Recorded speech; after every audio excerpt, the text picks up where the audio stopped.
I have this issue. I need to drill a hole, and I need to drill a 6-inch hole. Now the base of my router is going to make that difficult for a standard jig that I've seen. However, I've got an idea. And I say standard jig as the ones I've seen online. So what I'm going to do here is, this is my base plate. I'm going to go ahead and for ease of cut, what I'm going to do here is draw a circle. And what this is going to do is going to enable me to have a round jig. So my view isn't all that blocked. Not that I necessarily need one once the jig's on there, but make it nice and uniform. All right, so here's my circle. Maybe can't see it. Trust me, it's there. So, and then about from the center of that thing, I'm going to place this block here and try to get that as center as possible. Either which way, no matter where my hole is, I just got to measure that distance to create my circle. However, so I'm going to draw out my lines here, and we'll use a quick square. Square this up real quick. Draw a straight line across. Now I'm going to get my jigsaw, and we're going to cut this out. All right. Now to speed things up, to be perfectly honest, I've already done all that. This is what I've come out with. So what I then did was I clamped this in place, quite simply.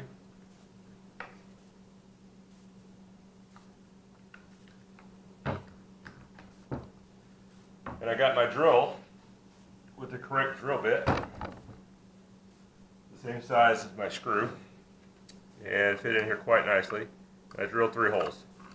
Went in 3 different places. All right. Now here's the part that for material this thick. Now keep in mind I'm on a budget, like most people, so I need to recess these heads because these screws are going to attach this piece to my router. Now this material isn't thick enough, and I don't have a drill press to begin with, so I've got to get a little creative. And I'm going to show you exactly what I did here in a second as I get that done. But I went ahead and cut a second piece. I traced this one out and cut a second piece to match it exactly. And I'm going to glue the 2 pieces together. And for the second piece, I'm actually going to drill enough room to recess these heads together. So I'll have 2 pieces slabbed together. One piece is going to have extra large holes than this one. And I've got it set up on my base over there. I'm about to drill those holes. Okay, so again, I cut a secondary piece out.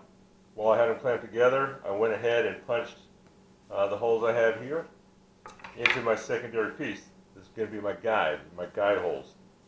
Again, the initial hole was 3/16 of an inch because the threaded piece of my screws here are just under 3/16.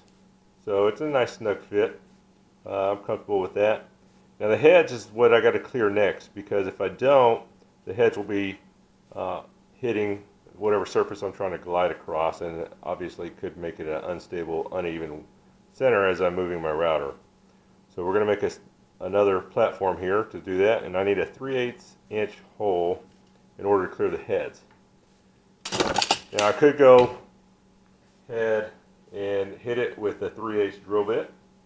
My piece here, because of the material it's made out of, tries to blow up on me. So I'm going to step it up and go with a 1/4 inch first, from 3/16 to a 1/4 inch, and then I'll try the 3/8.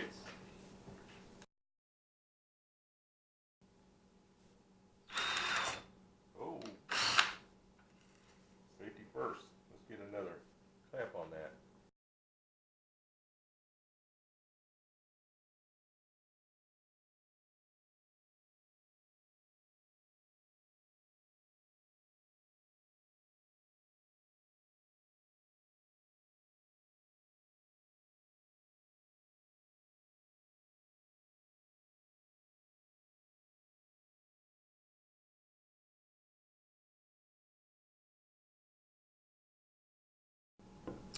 Alright, so I've got a drill bit, wrapped it with some sandpaper just to make sure that I clear out these holes, and it's just a real simple, put it around there, give it a spin, cleans up real nice.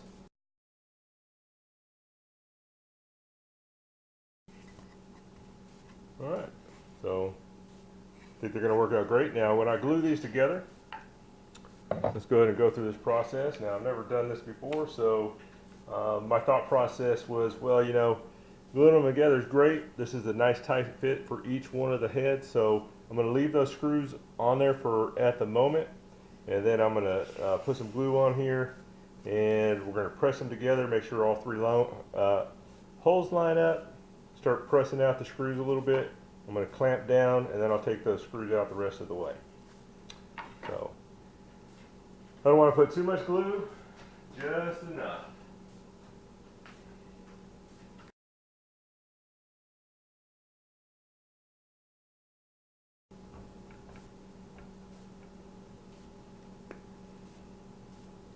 Probably overdoing it, but we definitely don't want this thing to come apart.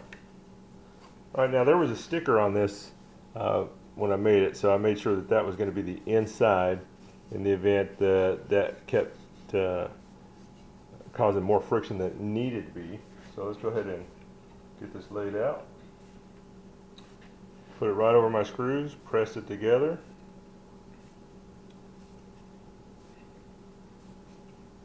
Alright, that comes in and out just fine. Got a little bit stiffness there. That one's coming up and down. I think with a little bit of pressure. Oh yeah, that's there.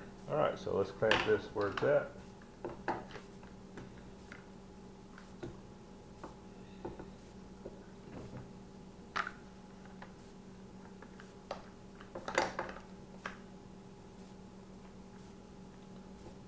Get these screws out of the rest of the way. And that is how I'm recessing my holes.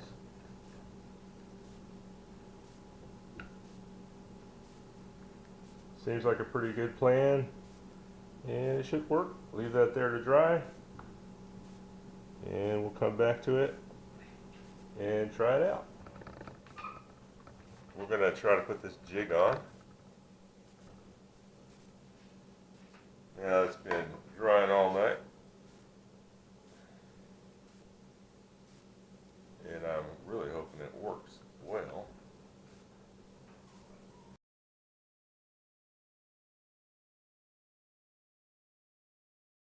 I have a flush surface here. Screws are definitely recessed. And once I make my measurements, we should be able to. Flat surface works well. Alright. So let's plug this in, and I'm going to pop this hole through a little bit better now.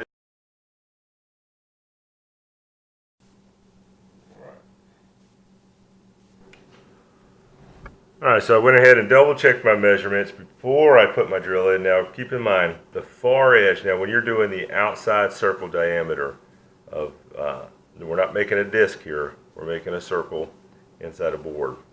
So I have to measure from the outside of the bit this way to the center of my drill hole, or my pivot point.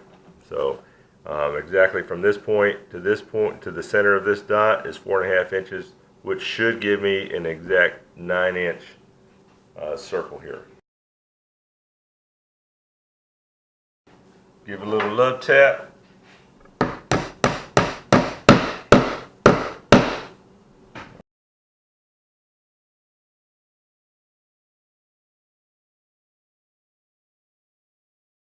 Now that's about 1/8 of an inch down. Again, we're going to do quite a few circles. Not going to bore you through that process, just kind of giving you an idea of how I've cleaned it up as I went. And we'll continue on. Now, if you see here in the circle, you see I practiced many times while the battery of this camera was charging to get it right. It was quite simple going through the process. So if you're in a pinch, on a budget, want to make your own jig, one like this works. You can use a nail to center it for your pivot. This again is a rivet. I took the head off in order to clear the base of my router when it was attached. With the head on, it was so close with the head on I could not secure it as far down as I wanted to. But again, this goes through my jig, goes through the center of, I drill a pilot hole, by the way, at the center point, and I continue on to the wood below that. And the purpose for that is, as it's completing its cut, it keeps this piece from moving. Everything is stationary as well, so it comes out beautifully, a perfect cut, very smooth. Enjoyed this process here, and I look forward to making more jigs, and as I do, I'll share how I do it. Usually is always on a budget. I really hate paying the extra money for something that I can make, especially if I have material in my garage to do so. So I encourage you, you can do it. If you don't have a drill press, in a pinch and need to make a recessed jig, you can try it with a drill. I have seen other techniques out there, using a wood block around a drill bit to stop you. I didn't like it. I just thought it was, I wasn't comfortable with doing that. Please, if you have suggestions, by all means add them. Put a link to a video if you've made a different jig, whatever it is. I'm curious. I'm just beginning this, and again, this is my first project. It's not beautiful, but it works beautiful. So, hope you enjoyed.